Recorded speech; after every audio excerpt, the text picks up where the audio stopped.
ஒரு கேள்வி கேட்கலாமா? கொடுப்பதாலேயே வரலாற்றில் மறைந்து போன ஒரு மன்னன் இருந்தான் என்றால் நம்புவீர்களா? புகழை தேடாததால் புகழே அவனை தேடி அலைய வேண்டிய நிலை வந்திருந்தால் அவன் பெயர் என்ன தெரியுமா? மலையமான், திருமுடிக்காரி. மலையின் நிழலில் வாழ்ந்த மன்னன், ஆனால் மனம் மமேகமாக இருந்தவன். காலையிலே மந்தமாக இறங்கும் பனித்துளி போல அவன் கருணை மெதுவாக மனிதர்களின் வாழ்வில் விழும்.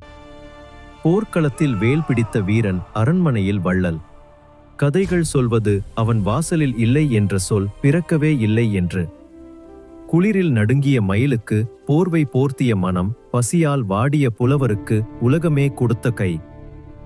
ஆனால் வரலாறு ஏன் அவனை பற்றி குறைவாகச் சொல்கிறது? காரணம், அவன் வாழ்வு ஒரு மென்மையான மழை போல் சத்தமில்லாமல் பெய்து தடயமில்லாமல் கலந்துவிடும். பெருமையை பாடிக்கொள்ளாத பெருமை, தானத்தை சொல்லிக் கொள்ளாத தானம். சிலர் சொல்வது அவன் புகழை விட அவன் பணிவு பெரியது, அதனால்தான் அவன் பெயர் காற்றில் கிசுகிசுக்கிறது. கல்லில் பொறிக்கப்படவில்லை, கண்களை மூடிக்கேள், மலையோர காற்று உன் முகத்தில் தொட்டது போல அந்த மன்னனின் கருணை இன்னும் காலத்தை தழுவுகிறது.